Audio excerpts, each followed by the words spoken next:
What's up, guys? Welcome to Blake's Garage. So I'm going to be doing a little quick driving review of the 034 Motorsports rear sway bar.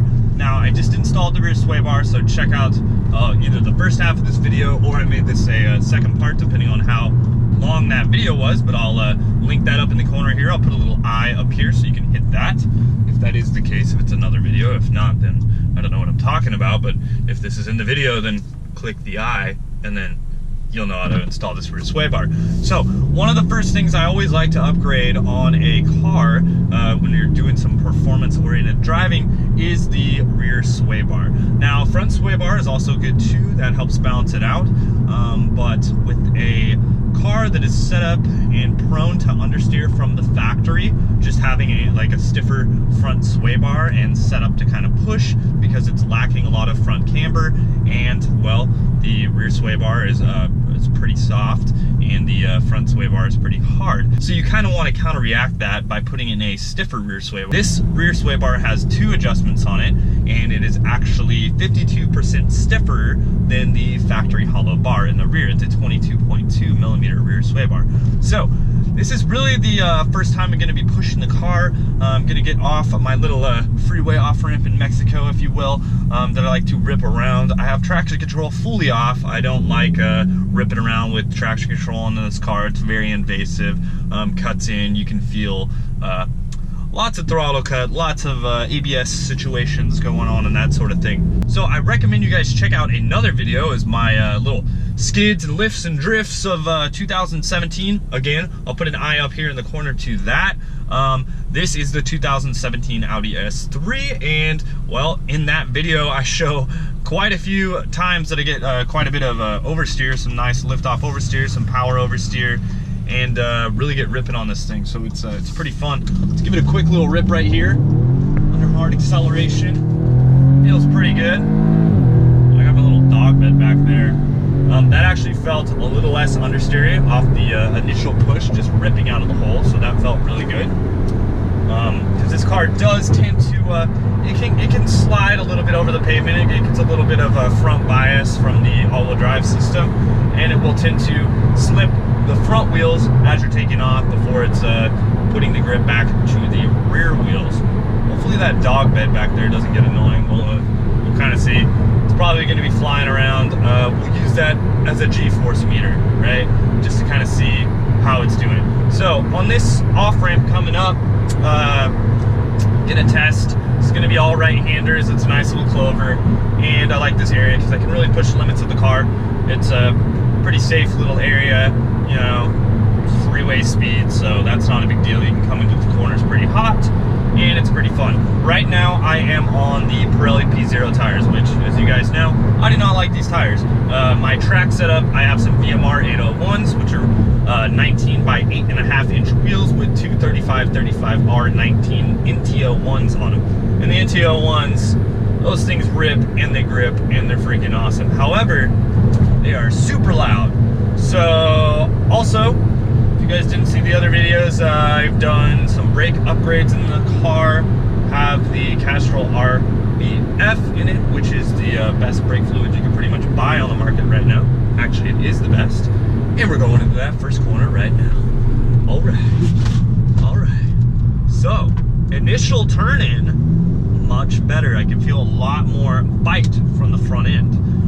Really, actually getting a real nice workout in that seat right there, because this thing kind of lacks a little bit of bolstering. So we're coming into this corner at about 60 miles an hour. Right now, we're at about 50.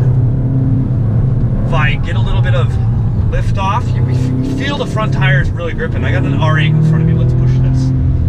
We got another. You guys can't see this Audi, but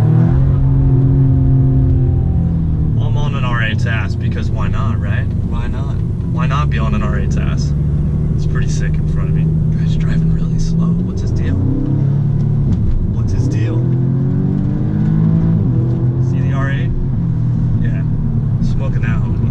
Alright, so ripping into this corner right here, you feel the feedback. Alright, so there's a bit of understeer, but it is really balanced out with the rear. I feel the car feels a lot more planted in the rear, especially, okay, if I flick it in like that, I did get a little bit of oversteer from that, which is which is nice. It's what I want the ass of the car to do when I want it to play around. So I think I got somebody coming in here. Nah, it's okay.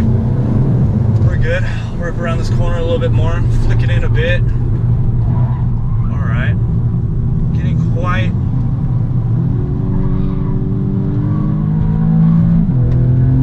Feels really nice. Put in a, ooh, all right, yeah. No, the car feels a hell of a lot more planted. It does still sacrifice itself a little bit of understeer from front camber, but like I said, what I was gonna do with that is I was gonna change that up a little bit. So if we flick it, we can get a little bit of oversteer, which is nice. We'll flick it right here. A little bit of lift off. I mean, if I flick it into the corner, it gets oversteer right there, which is nice. You know, you can kind of scando flick it a lot more, which is cool. Before, the car did not respond as well to that, so I really appreciate that upgrade. In the rear end, by scando flick, I mean left, right.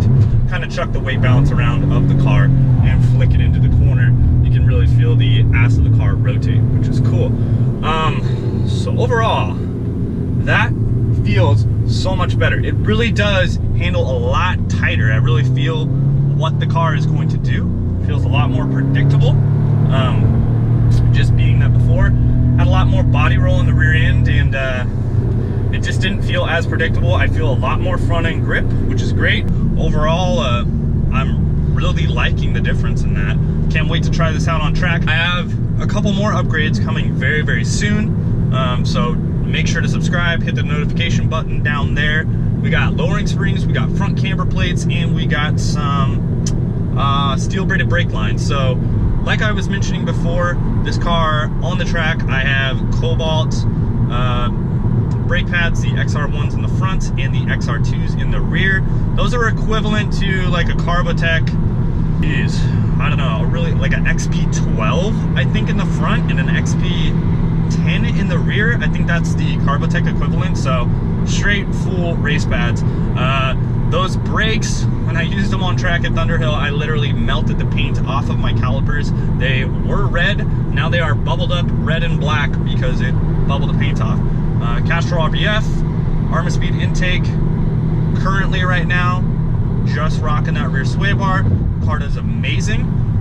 Really liking the way it feels. Lowering springs coming up soon, more mods coming up soon, and I'm gonna make it all to where you guys can pretty much do it at home. So, you know, Audis, don't be scared, don't be scared. You can do it. Yes, you will need a couple specialty tools, but a lot of time you can find friends with these specialty tools, or I will just link them down below in the description because they're not that dang expensive, especially compared to when you're paying shop prices to get things done. So thanks a lot for watching, guys. We'll talk to you soon. Later, and wrench on.